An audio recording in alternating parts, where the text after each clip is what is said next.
Hi guys, it's Miss Vail. We're going to read a special book today.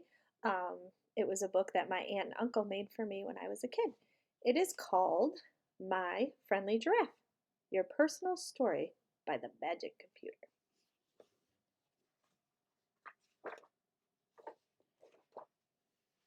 Once upon a time, in a place called Livonia, there lived a little girl named Stephanie Speen. Now, Stephanie wasn't just any ordinary little girl. She had adventures that other little girls and boys just dreamed of. This is the story of one of her adventures. It's the story of the day that Stephanie met a giraffe. A lot of boys and girls have animals for friends. Some have a dog, some have a cat, some have a horse, and a few even have a goat. But I'll bet that up until now, you never knew anybody who had a giraffe for a friend. Here's how it all happened. One morning, Stephanie was playing with Jenny in front of her home.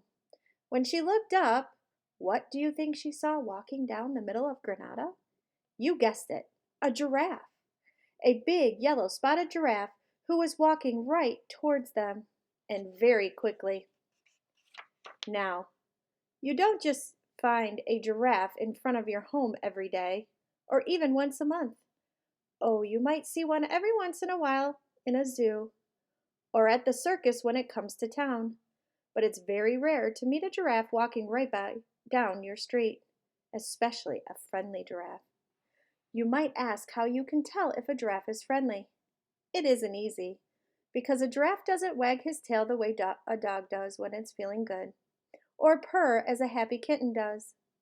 To tell if a giraffe is friendly, you have to look him right in the eye and see if he's smiling, and if he is, then he's a friendly giraffe. As the giraffe came closer and closer, Stephanie started to wonder just how in the world she was going to look him in the eye. Because, as you know, giraffes are quite a bit taller than little girls. But Stephanie didn't have to worry. As soon as the giraffe got close to her, he bent his long neck down and looked right into her eyes. I guess because he knew that that's how you find out if little girls are friendly. While Stephanie and the giraffe stood looking eye to eye, each deciding if the other were friendly, all of Stephanie's friends came running out onto Granada. The first to get to the street was Jenny. Then came Stevie and Chris and a gang of other kids. But even though nobody on Granada had ever seen a giraffe in the street before, only the kids rushed out to look at the giraffe.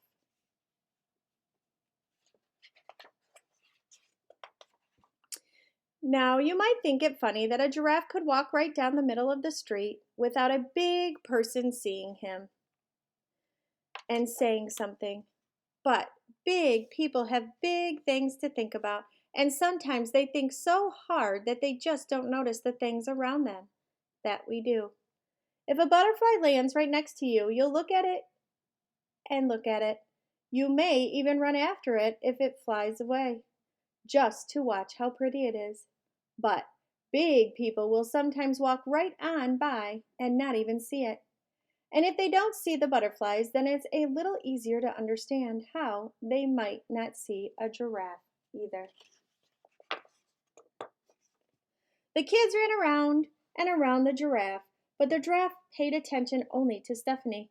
It was as if it had been a long, long time since the giraffe had met as nice a girl. And Stephanie, of course, had never met as nice a giraffe. It was easy to see that Stephanie and the giraffe were friends at first sight. Stephanie had an idea that it might be fun to go for a ride with her new friend, and because Stephanie wasn't a selfish little girl, she asked Jenny if she'd like to come too. Of course, she said, yes. Wouldn't you? The friendly giraffe bent his head down and let Stephanie and Jenny climb onto his neck and slide down to his back. As the giraffe and his rider started to walk down the street, something strange and wonderful began to happen. The houses on the street seemed to fade away. In their place appeared very big, very green, and very different looking trees. The sounds of car horns were replaced by the bwok bwok of birds that most little boys and girls had never seen before. The pavement of the street on which they had been clip-clopping turned into soft brown dirt, And when the riders looked back at where their friends had been, all they could see was a bunch of monkeys laughing and swinging in a tree. It was very plain that somehow they had ridden right into the jungle. Stephanie knew that there were no jungles in Livonia, especially on Granada. But Stephanie wasn't even a little bit worried. First, because she was a very brave little girl, and second, because she knew that her friend, the giraffe, would never take her any place bad. Stephanie and Jenny sat back and looked with amazement at all the wonderful things that they were seeing for the very first time. 3 of the strangest looking birds that Stephanie had ever seen winked and squawked hello to them, and a little monkey swung down from a tree and offered Stephanie a peanut. The giraffe and his riders went on through the jungle.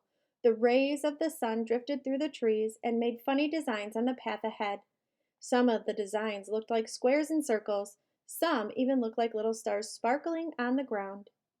If you look very closely, maybe you can see some of the designs that they saw. What do they look like to you?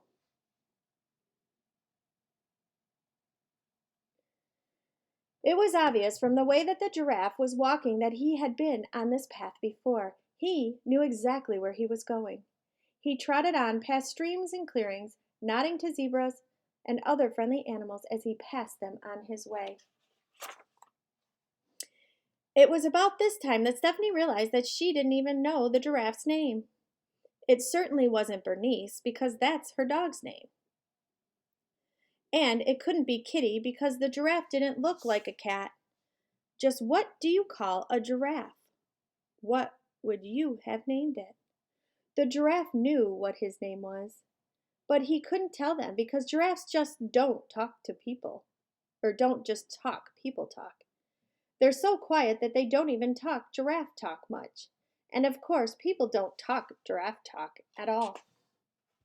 Luckily, Stephanie didn't have to worry for too long about the giraffe's name, because a short time after they had left the stream and the zebras, they came upon a house that just had to be a giraffe's house.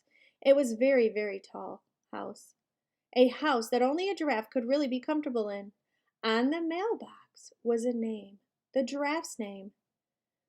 The name was Inapets.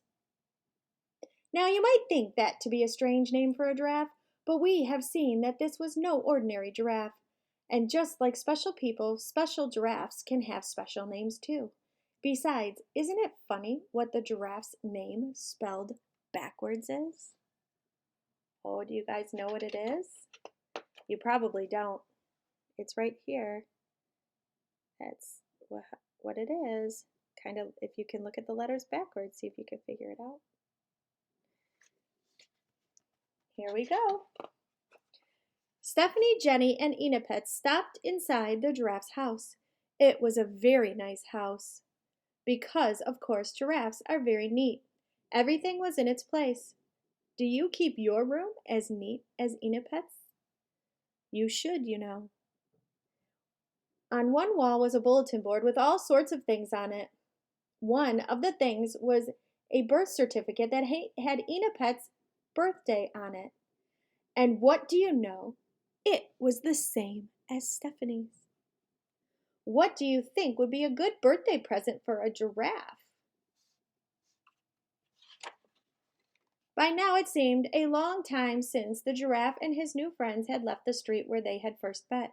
It was starting to get just a little bit dark, and the wind that was blowing through the trees sounded almost like the faint call of a mother calling her child home from play. So once again, the two climbed on the giraffe's back and started home through the jungle. Past the zebras at the stream they went, past the monkeys, past the birds, and soon the jungle began to fade. In its place, familiar houses grew. There's the street, Granada, and there's the city, Livonia. Stephanie Speen was home, back in Livonia, back on Granada, and with a story to tell her friends that they wouldn't have believed if they hadn't seen Stephanie riding off on the giraffe's back.